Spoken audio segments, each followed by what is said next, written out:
Olá! Coibir a violência de cunho racista no Brasil é o objetivo de um projeto de lei que está em análise na Câmara. O texto altera leis para incluir, por exemplo, a injúria racial como um agravante de pena nas situações de abordagens policiais. Outro ponto define o crime de ódio racial. E para conhecer melhor a proposta, a entrevistada desta edição do Palavra Aberta é a autora, deputada Silvia Cristina, do PDT de Rondônia. Bem-vinda, deputada. Obrigada, Regina. Eu que agradeço. É sempre um prazer estar participando contigo com pautas tão importantes e relevantes, já que nós representamos mais que 50%, com certeza, da população brasileira e temos interesse dessas pautas da maioria e especialmente de pessoas que ainda são criminalizadas, como nós que temos a cor negra.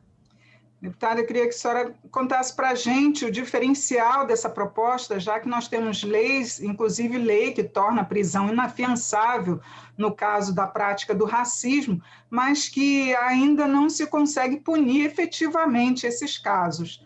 Como que vai ser essa proposta?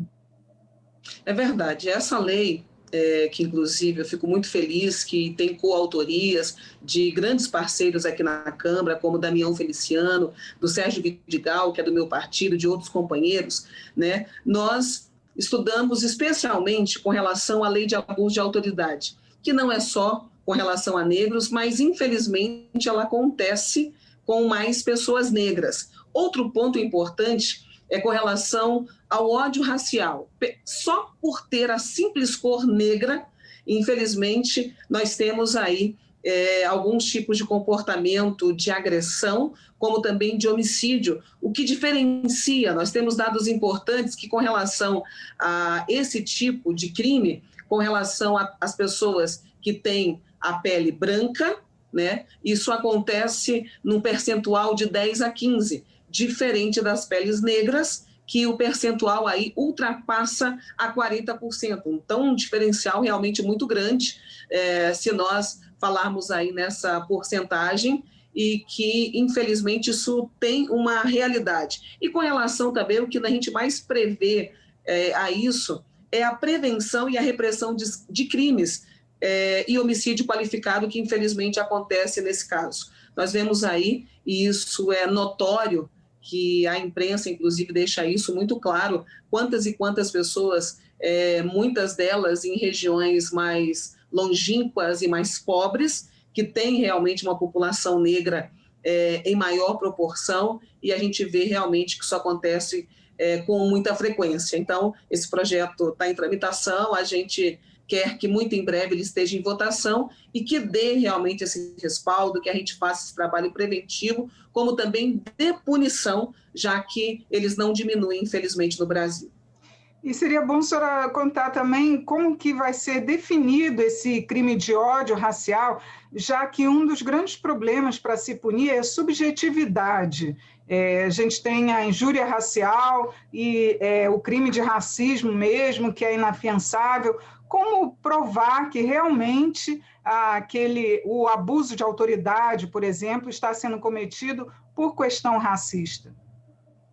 Pois é, em alguns casos, Regina, a gente vê que o próprio agressor, muitas vezes, é claro que isso não acontece sempre, mas muitas vezes ele próprio disse que não gostava de negro, que negro tinha cor suja, que negro não deveria existir. Então, eu acredito que em muitos casos nós teremos facilidade de identificar esse agressor, porque ele simplesmente não vai gostar da pessoa, não é pelo seu intelecto, pelo seu interior, mas pela cor. Então, isso, infelizmente, acontece muito. É claro que em outras questões, as autoridades policiais estarão aí e também a relevância desses casos. É bem importante lembrar que, infelizmente, o abuso de poder, ele também acontece, na maioria das vezes, com a população negra. As abordagens, elas são previsíveis, infelizmente, estão acontecendo na população mais negra. Então, são prerrogativas que nós estamos abrindo nesse PL 4791 do ano passado,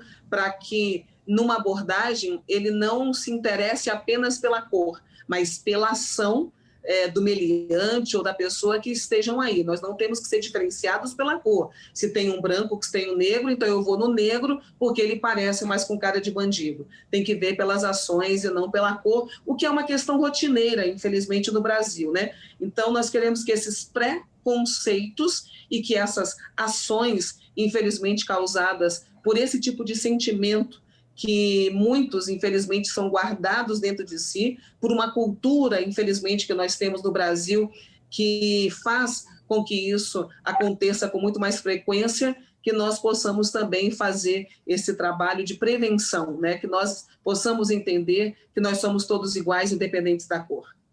E que outras leis também estão sendo previstas para serem alteradas na sua proposta? É verdade. Olha, nós temos aqui também, inclusive é até interessante a gente dizer, não somente por motivo de ódio contra a cor, que nós falamos especificamente, mas também pela etnia e religião, né? É uma das vertentes também que nós temos nessa lei, porque em muitos casos as pessoas que geralmente, né, muitas das vezes são de maioria africana, as religiões de etnias africanas, são levadas em consideração pelos negros, na maioria das vezes. Então, o candomblé, enfim, outras religiões espíritas também sofrem esse tipo de preconceito. Então, também é uma das vertentes que nós estamos levantando nessa lei, não somente pela cor, mas também por motivo de ódio contra a religião, e aí nós estamos determinando aqui uma reclusão de 12 a 30 anos. São penas rigorosas, são penas que, para quem tiver conhecimento dela, vai pensar 2 vezes antes de realmente realizar o ato, né? Então, são algumas das precauções que nós queremos que seja levada muito a sério depois da sua aprovação aqui na Casa de Leis. Tá certo, deputada. Muito obrigada por sua participação aqui no programa e por atender o nosso convite. Eu que agradeço. Obrigada mais uma vez, Regina, toda a equipe, e a gente sempre está muito à disposição para que toda a comunidade do Brasil possa estar consciente dos trabalhos que nós estamos realizando aqui com toda a Casa de Leis. Muito obrigada. Eu conversei sobre a proposta que visa coibir a violência racista com a autora, deputada Silvia Cristina, do PDT de Rondônia. Eu sou Regina Assunção, agradeço a sua audiência. Até a próxima.